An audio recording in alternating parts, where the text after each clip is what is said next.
मणी भाऊच म्हण. सॉरी भाऊ. चला तेवढा सर्वे पूर्ण करा.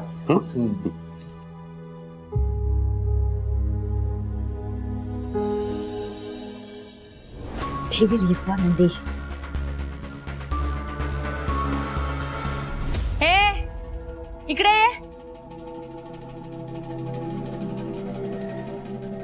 स्वानंदी हे काय वागणं आहे तुझं? मोठ्यांचं ऐकायचं नाही असं ठरवलंयस का? मी तुला शिक्षा दिलेली ना. मग ती शिक्षा सोडून कुठे निघून गेलेलीस? मला न विचारता कुठे गेलेस भटकायला?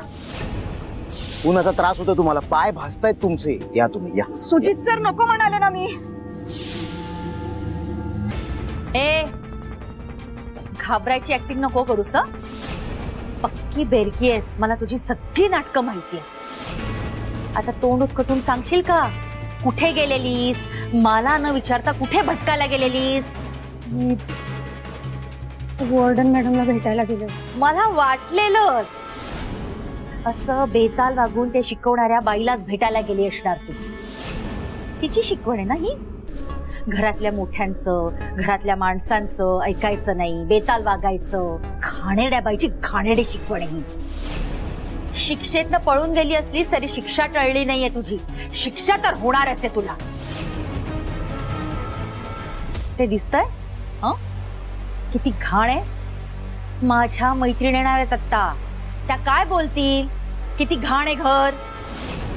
तेव्हा स्टूल घे आणि सगळं स्वच्छ कर, एकदम लख्ख.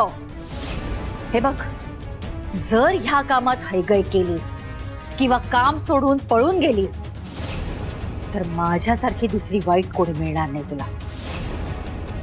निघा, कामाला लाग. मॅडम पण. हॅलो. हा राधा बोल.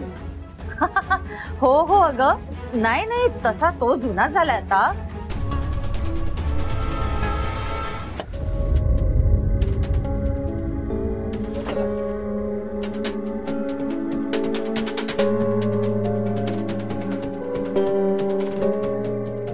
तू आउट हाऊस मध्ये जातोयस ना का घरी येतोयस? घरी येतो. माझी काही हरकत नाहीये, पण मी म्हटलं आउट हाऊस मध्ये स्वानंदी तुझी वाट बघत असेल म्हणून. नाही, ते आनंदनगर पुनर्विकासची फाईल आतमध्येच आहे, ती कलेक्ट करतो आणि जाईल वरती आउट हाऊसला. नक्की? नक्की, काहीच हरकत नाही. चल ये, चल.